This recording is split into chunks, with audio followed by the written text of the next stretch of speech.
So good afternoon and welcome, good afternoon, welcome to another episode of Sunday Inspirations. Though this one seems to be maybe a little bit harsh for some people. It's from the book of Micah, chapter 7, verse 8 and 9, and I'll read the little background here about Micah. He was a prophet who was speaking to the southern kingdom of Judah during the reign of Jotham. This would have been about 8th century BC. And he foresees that Samaria and Jerusalem, the capital cities of Israel and Judah, will be destroyed because of their injustice and corrupt religion. The people have abandoned the covenant God made with them, taking up the pagan religious practices of the Canaanites. Which, on a side note, you can kind of tie this to Leviticus because there was a lot of religious practices that happened back then, and one of them that was a pagan one was getting tattoo marks that are supposed to honor the dead or give homage or something like that. So I just thought I'd kind of draw that little correlation. And what's happening in the southern kingdom of Judah is that the rich and powerful are ruthlessly exploiting the poor, ignoring the law of Moses. So Micah warns that in punishment for their unfaithfulness and injustice, both kingdoms will be invaded, conquered, and exiled. And so what happens is Samaria falls to the Assyrians in 722 BC, and Jerusalem falls to the Babylonians in 587, 586 BC. Now, a lot of these dates, I would say all these dates in here, you can look in a history book, you can Google it, you can do an online search for it, and this will back up what's going on. So for people that say the Bible is nothing but fiction, it's not true, some of it we just shouldn't be listening to, whatever, that's not the case. So basically, Micah has prophecies that alternate between warnings of destruction and promises of restoration. So it's not just doom, doom, doom. It's, if this happens, this is going to happen. If you do this, this is going to happen. If you change your ways, this is going to happen. And I just want people to know that it's not just a bunch of doom, doom, doom. It's where Micah proclaims that in compassion and covenant faithfulness, God will save a remnant of the people and bring them back to their own land. I might have mentioned things from this before. I don't know. I have a lot of things highlighted.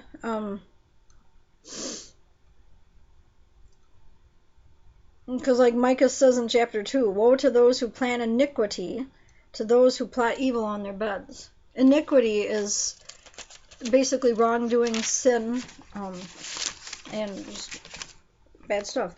Let's see. Yeah, so I'm going to go on with, I'll just read up a little bit, the verse before that. As for me, I watch and hope for the Lord. I wait for God my Savior. My God will hear me. Do not gloat over me, my enemy. Though I have fallen, I will rise. Though I sit in darkness, the Lord will be my light.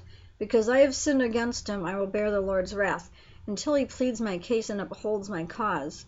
He will bring me out into the light. I will see his righteousness. Then my enemy will see it and will be covered with shame. She who said to me, where is the Lord your God? My eyes will see her downfall. Even now, she will be trampled underfoot like mire in the streets. I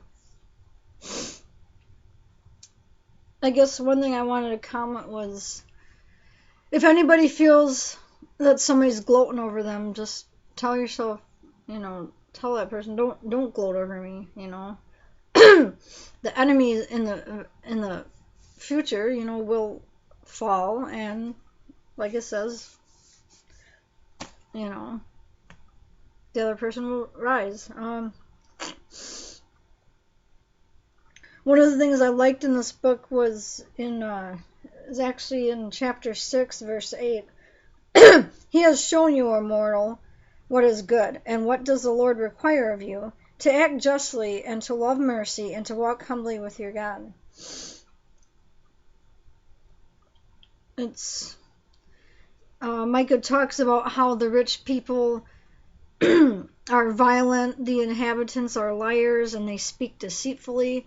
You know, that's what I find on the internet in general. There's too many people speaking that way. They don't, it's like, do they even have the courage to say that to somebody face to face? Would they ever talk that way to somebody face to face? Because as you know, YouTube being the way it is, people leave the comments they leave on a multitude of sites because I've seen it. And I guess, you know, in that way, some of these people could be considered enemies because they don't really know you. And here they're coming and spouting something to you, telling you, get off the internet, do this, don't do that, you know, oh, maybe this isn't a place for you. Well, I say to the people that are going to gloat over me, yeah, you know, you just better be careful and better watch out. I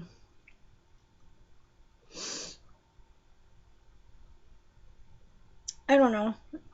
That's just kind of what I was thinking about. You know, I don't want to seem like I'm speaking not out of love. I'm speaking just what the words here, and this, you know, this, even though this was taking place in this, you know, whatever time period, 8th century BC. I mean, think about places now that have people that are corrupt, you know. And it even, Micah even predicts in towards the end of chapter 7, nations will see and be ashamed, deprived of all their power. They will put their hands over their mouths, and their ears will become deaf. They will lick dust like a snake. They will turn in fear to the Lord our God. Who is a God like you, who pardons sin and forgives the transgression of the remnant of his inheritance? You do not stay angry forever, but delight to show mercy.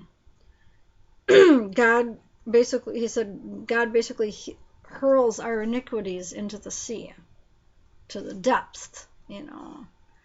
So if that's not, you know, a story of restoration, I don't know what is. And if people would look past certain things and not just see it in one context. I mean, things get taken so much out of context, especially in the internet, on the internet, in the all these different communities, and it just frustrates me that, you know, people seem to be so quick to judge somebody, and they don't look at their own self, their own circumstance, and whatever they're doing. So it just, you know, I don't know. I guess if anybody out there that might have some books that they want to talk about, or a chapter or something, I just don't really have a set schedule of which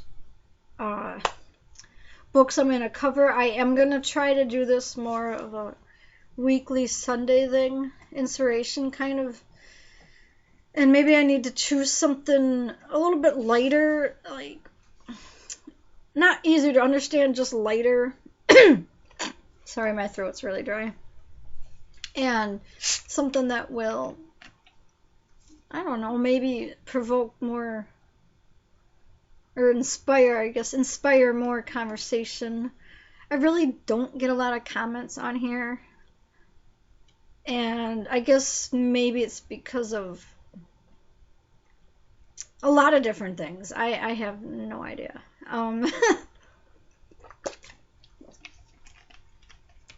I'm definitely not perfect, like I said. And maybe I'll pick a theme to kind of go from. I have a little God's Yellow Pages thing, and it will kind of, maybe I could pick a topic one week and then do another topic. And yeah. So stay tuned. I'll try to get more live events going on.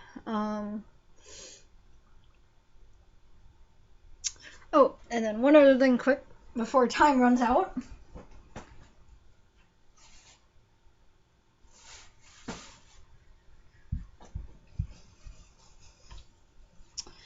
I made this lovely handcrafted tile. Pretty bizarre multimedia collage.